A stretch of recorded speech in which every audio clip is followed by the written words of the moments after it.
Welcome back. In today's lecture, we're going to be looking at electronic circuits, that is, entire interconnections of electronic components. You may recall in the preceding lecture, we actually looked at a particular electronic component, the resistor, in some detail. We'll look at it in a little more detail here, but we'll also learn how to represent many other kinds of electronic devices in circuits, and we'll learn how to read diagrams for circuits, and we'll learn a little bit about how to interconnect electrical systems. Let me give you an example of a complete circuit. Over here, I have a board from a computer, probably a decade old by now, but it still illustrates the main idea here that we're talking about devices that are interconnected. In modern circuits, they're almost always interconnected by putting them on a board made of insulating material, and wires are etched out of copper that was originally applied to the board in a solid piece, and that's how the interconnections are made. But in the old days, they were interconnected by running wires from one component to another and soldering them together. But the point is, an electronic circuit is simply an assemblage of interconnected electronic components, a big interconnection or a very small interconnection. I have another circuit here, or part of a circuit consisting of a couple of light bulbs, and they're simply connected together by this one wire, and later we'll connect those up into another complete circuit. So we'd like to represent circuits in a kind of symbolic way. So let me give you an example of how we're going to do that. So here's a complicated looking circuit. It happens to be the circuit diagram for an audio amplifier.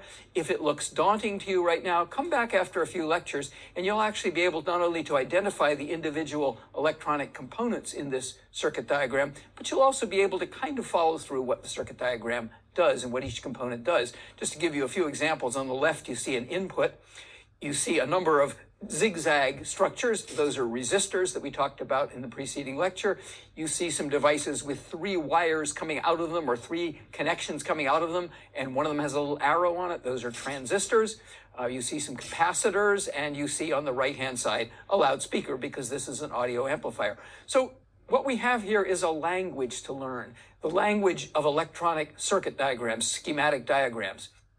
We could draw pictorial diagrams. I could draw a picture of a transistor and a picture of a battery and a picture of a resistor, but different resistors look different and different transistors look different, but their circuit symbols look the same.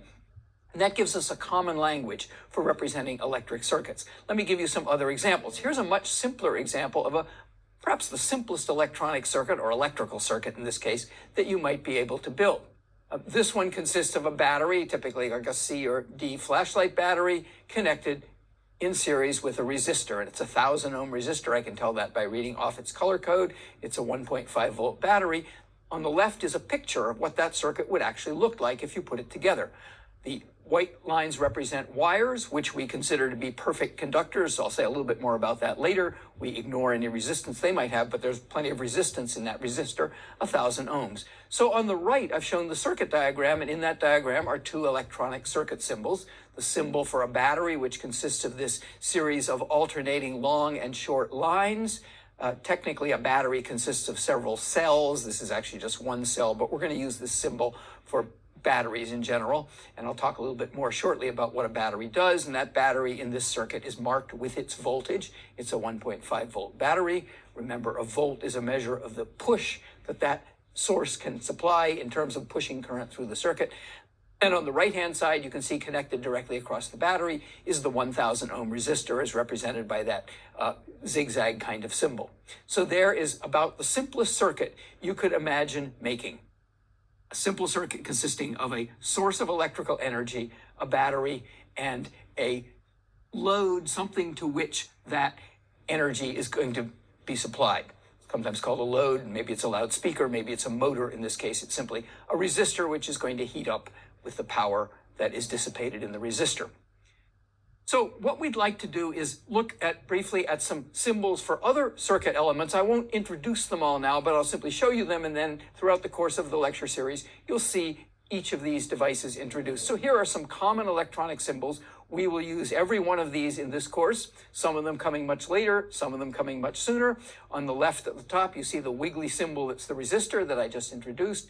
We see the battery. We see a capacitor, which is not the same as a battery. It consists of 2 equal length lines with a gap between them.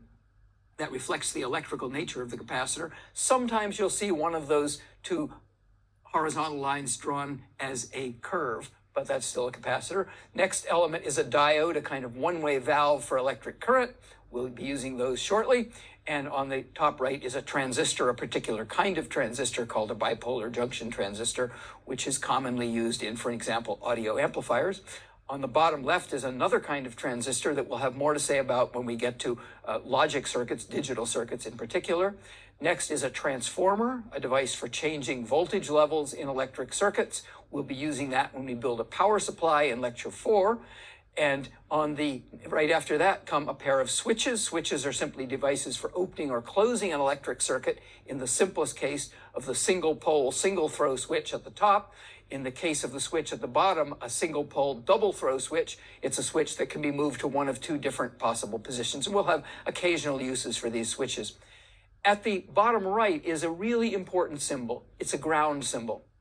And ground is a slightly ambiguous meaning in electronic circuits, but in most electronic circuits, there is a common point to which many things are connected.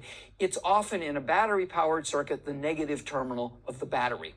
In a car, for example, the metal body of the car is called ground, and it's usually, not always, but usually connected to the negative terminal of the battery. In electric power wiring, the electric power system is actually, for reasons of safety, connected directly to the physical earth ground. And outside your house, there's a copper stake, typically copper stake, driven many feet into the ground, and your electric power system is tied to ground there. I mention ground because we'll often use ground as a shortcut. Instead of drawing all the wires that come back to the negative terminal of the battery or the negative terminal of the power supply, we'll show a ground symbol. And many circuits we'll talk about, and particularly some of the simulations we'll do of circuits in the projects, will require us to have a ground symbol in there, to have the circuit be grounded. So that ground symbol is going to be a common and important one. And sometimes you'll see it not drawn as this series of decreasing length horizontal lines, but instead as simply a little open triangle pointing down at the bottom. So we're going to deal with ground symbols. So those are some electronic symbols.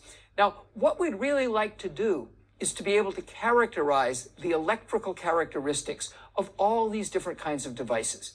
Well, we can't do all of them in exactly the same way, but a remarkable number of them we can characterize in a similar way. And the way we're going to characterize them is by drawing graphs which show their characteristics. And I'm going to start with the battery. So I have that battery symbol again. I'm marking the plus and minus terminals of the battery. The longer bar on the outside edge is the plus terminal of the battery, and the lower one, the shorter one, is the minus terminal of the battery, and we'll mark what the battery's voltage is. And so that's a 6-volt battery, for example. And over here, I have a 6-volt battery, common battery. It's called a lantern battery. Actually consists of 4 1.5-volt cells inside it. And these two spirally wire things at the top are the two terminals. And if I look at it, the middle one, it says minus. So that's the minus terminal, and that's the plus terminal. And every battery has two terminals and a rated voltage. So the battery is one example of what's called a voltage source. There are plenty of other examples. An electric generator could be a voltage source. A so-called power supply is a voltage source. The wall outlet is a voltage source, which is a varying voltage source, as we'll see in another lecture.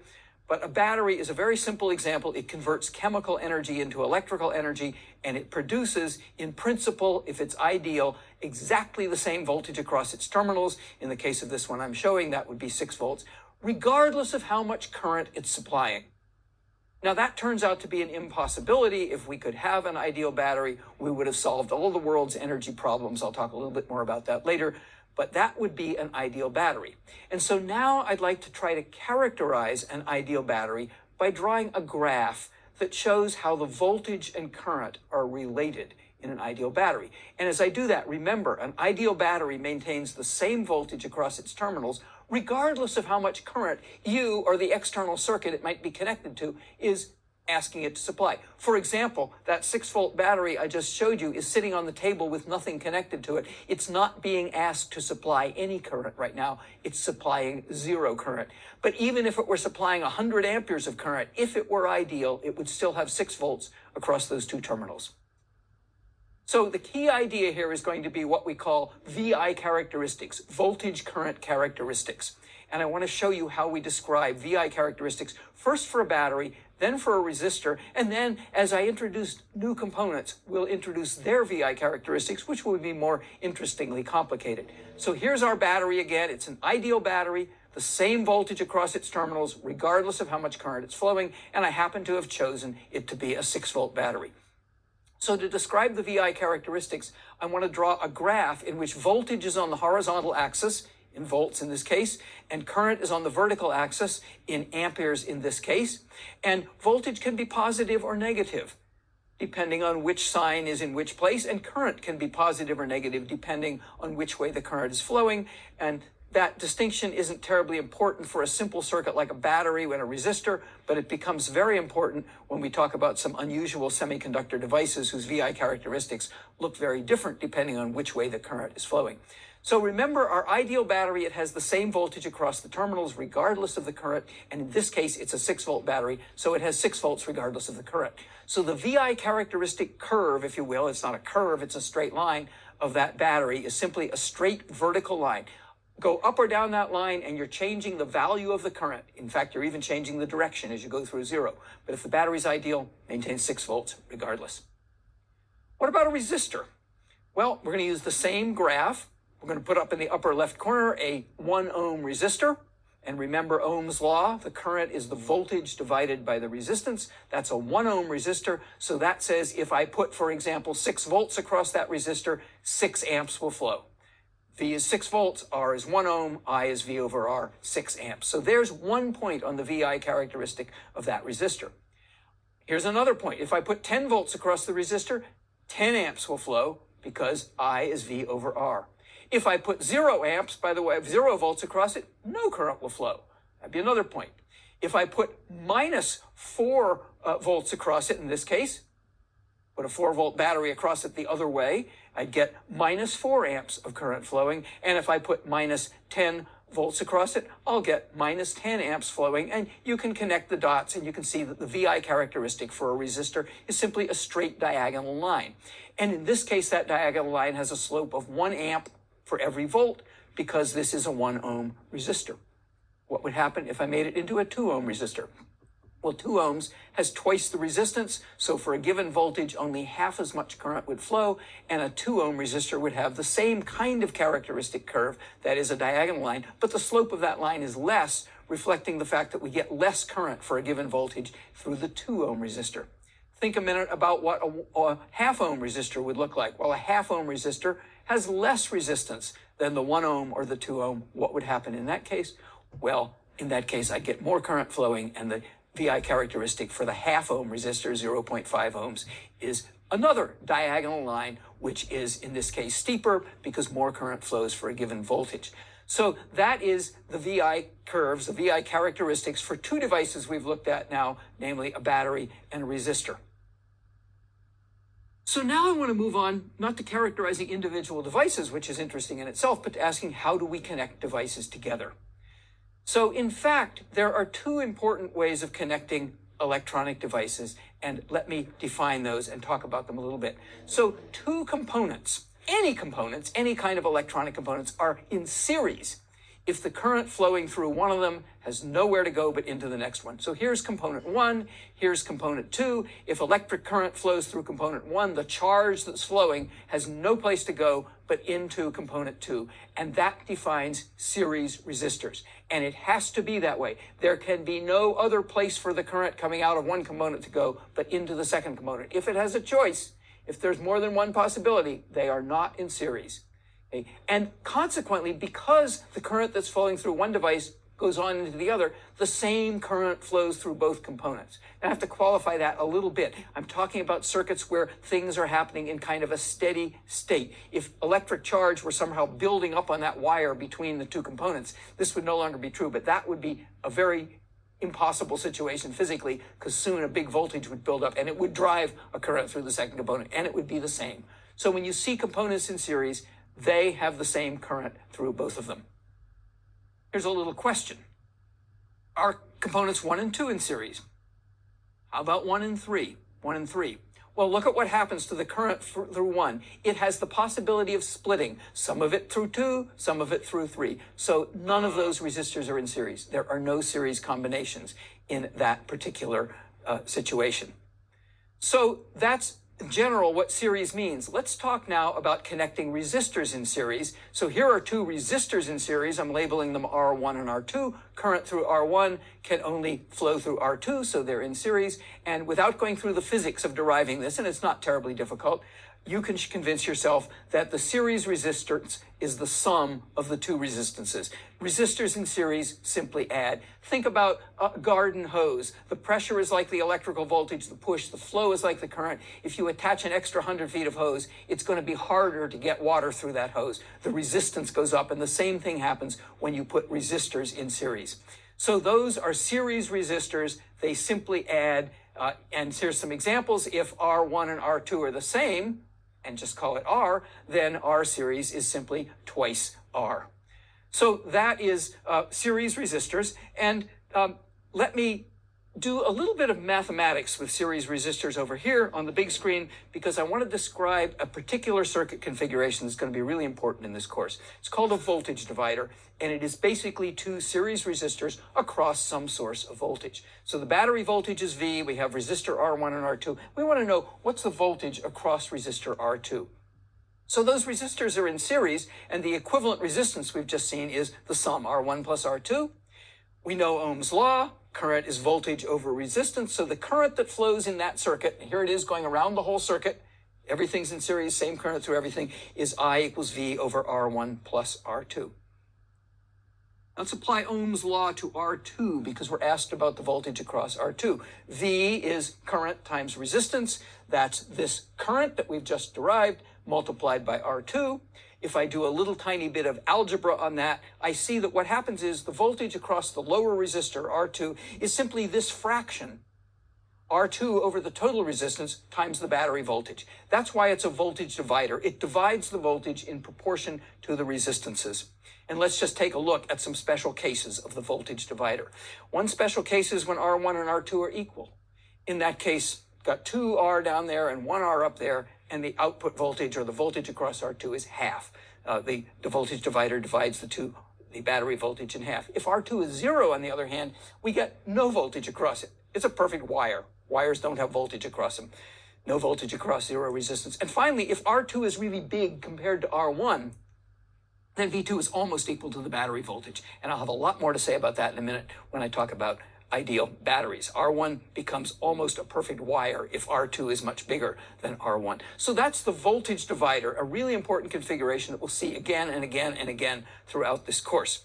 Okay, I have an example of a voltage divider over here. Here is a circuit consisting of a couple of resistors. Well, are they resistors? Yes, they're light bulbs, and incandescent light bulbs are just resistors. And I'm going to connect it across this 6-volt battery. And I'm going to come around and get my voltmeter fired up, and my voltmeter is set to read DC voltage. And so I'm going to read the voltage across this second light bulb. And you can see it's just about 3 volts. And we're across a 6-volt battery, and we have two identical resistors. They happen to be light bulbs, and consequently, we are good with 3 volts. We've seen that that voltage divider is working. So there's an example of a voltage divider. Now, I want to take this voltage divider idea and talk a little bit about real batteries, because real batteries are important to understand. Here's how we think about a real battery. This is not really what's inside a battery, but a way to model a real battery is to think it's got an ideal battery, that impossible thing, in series with a resistor, which we call the internal resistance. You can't get inside the real battery. All you have access to are those 2 terminals on the end of it.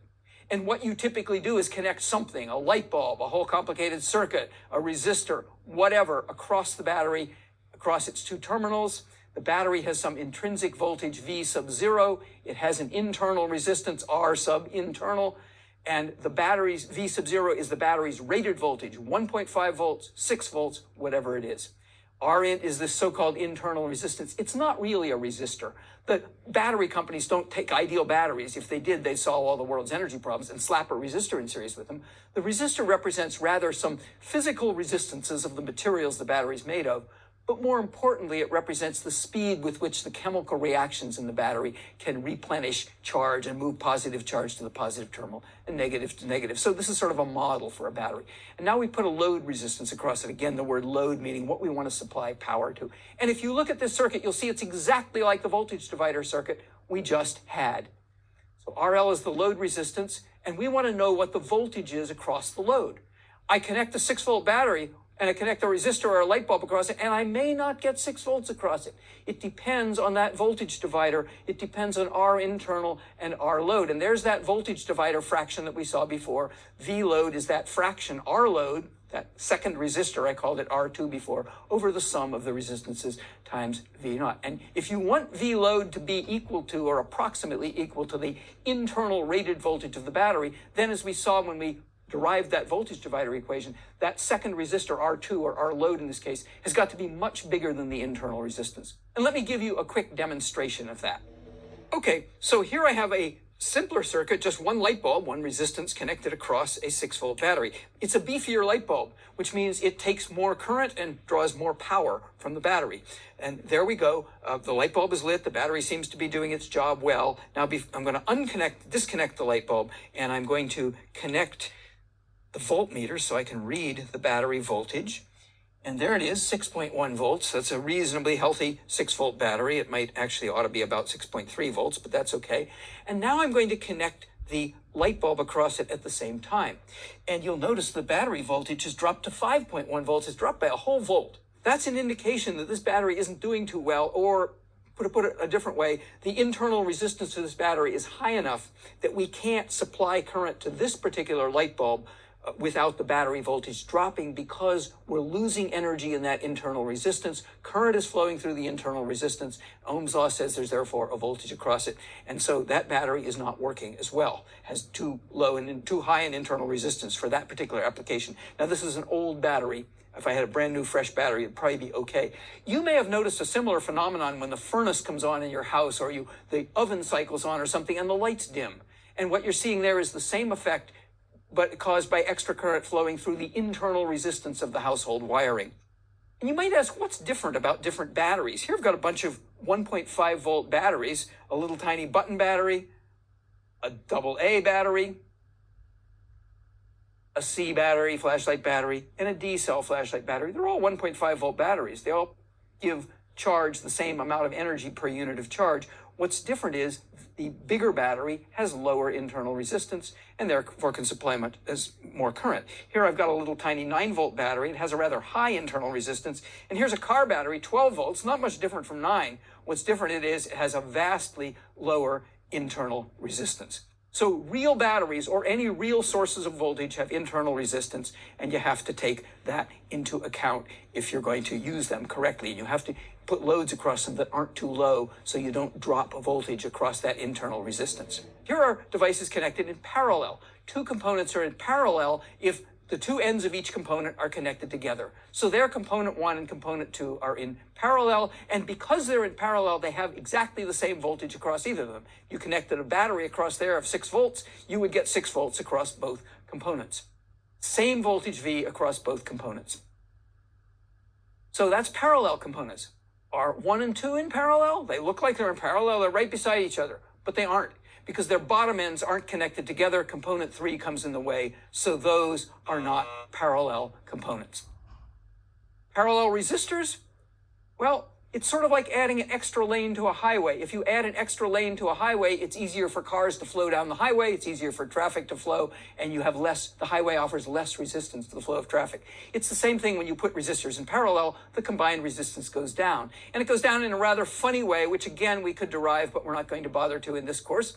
And it turns out that what adds is the reciprocal of the resistance, 1 over it. So 1 over R parallel is 1 over R1 plus 1 over R2. And here's an example. If the two resistors are equal, and they're equal to R, then 1 over R parallel is 1 over R plus 1 over R. That's 2 over R. And if you invert that, that says R parallel is R over 2. So if you put two equal resistors in parallel, you get half the resistance of either one. Remember, if you put them in series, you got a resistance that was twice that of either one. Okay, so two ways of connecting components. series and parallel. Not all circuits exhibit series and parallel connections, but these are easy connections to understand, and series connections in particular give us voltage dividers with that fraction we talked about. Parallel combination, by the way, is sometimes called a current divider because current coming into that combination at the left-hand picture of the diagram is coming in at the top. It can split and go between R1 and R2, and more current will go into the lower resistance. The electricity takes the path of least resistance quote. Well, it doesn't take the path of least resistance. It divides in proportion to the resistance, and more current would flow through the lower resistance. Well, let me give you a quick quiz here. So I'd like you to take a look at this circuit. Now, it's a fairly complicated circuit. It's got 1, 2, 3, 4, 5, 6, 7, 8 resistors and a battery. And I would like you to think about which pairs of resistors are in series and which pairs are in parallel. So press your pause button and think about this for a minute. Okay, come back out of pause and let's see what we see here. You might think, well, it looks like R2 and R4 there are in series or something, or maybe, I don't know what's in series, but let's look around. I see actually only 2 resistors that are in series. There is only one series combination. And by the way, when you're looking at circuits, it doesn't matter how they're drawn. Series resistors don't have to be in a straight vertical line. They don't have to be in a straight horizontal line. In this particular circuit, the actual series combination is going around a corner. The resistors that are in series are R6 and R7, because if you come out of R6, the only possible place you can go if your electric current flowing is through R7. So those are in series. R7 and R8 below it are not in series because there's that path, that horizontal path at the bottom of R7, and that path could take current that way to the left as well as down through R8. So those are not in series. The only series combination in that circuit is R6 and R7. So which pair or pairs are in parallel? Well, again, there's only one parallel combination. It's the combination at the lower right of R5 and R8. You can see they're connected together at the top by that single wire, and they're connected together at the bottom by a single wire, and that's all I need to know that those 2 resistors are in parallel. I don't care what else is connected to that parallel combination. Those 2 are in parallel, and I would calculate the equivalent resistance of that parallel combination by using that formula I just described. So there's a quick quiz. It's easy to get this wrong. It's easy to look at a circuit and say, oh, these 2 are in series. But they aren't in series unless there's no place current going through the first component can go except into the second component. And it's easy to think things are in parallel when they're not. They are only in parallel if their tops are absolutely connected together and their bottoms are absolutely connected together. And in the case of parallel resistors, that means they have the same voltage across both of them. In the case of series resistors, it means they have the same current through both of them. Okay, let's wrap up what we've seen in this lecture. So we looked at electronic circuits as complicated interconnections of components, or simple interconnections as interconnections of electronic components. We can describe these components by graphs like we show here with the VI characteristics. We schematize the components with their circuit symbols. Components we found can be connected in either series or parallel, 2 possible common ways of connecting them. Series resistors simply add. Series resistors form a voltage divider with that combination of voltages, the voltage across the lower resistor being that fraction, its resistance over the total resistance times the source voltage, in this case a battery, and parallel resistors we found add reciprocally. So that's a quick summary of what we've done in this lecture, and we are now set to go begin building some simple circuits. Before we go on to another lecture, though, if you're interested, there's a project associated with this one that you can do separately. I'm going to ask you to use only 1,000 ohm resistors, but you have as many as you want. Design a voltage divider that produces 4 volts when connected across a 6-volt battery. And we'll actually use this particular project circuit, even if you don't do it, I'll describe it in the next lecture. And here's a question now. Suppose you connect a 10,000 ohm resistor, 10 kilo ohms, across your divider between the points where you're supposed to have 4 volts. Will the voltage still be exactly 4 volts? Or if it won't, explain why it won't be and determine exactly what that voltage would be.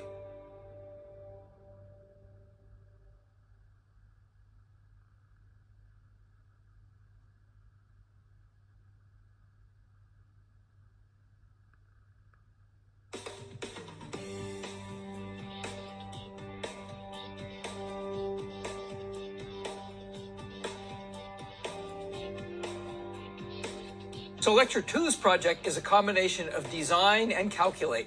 I'm going to ask you to use only 1,000 ohm resistors, 1 kilo ohm resistors, as many as you want.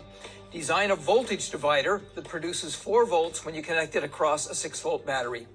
And once you've done that, suppose you connect a further resistor, a 10,000 ohm resistor, 10 kilo ohms, across your voltage divider between the points where you're supposed to have 4 volts. Will the voltage still be 4 volts? And if it won't, explain why and determine what the actual voltage will be. So take your time, work that project, and I'll be back with the solutions.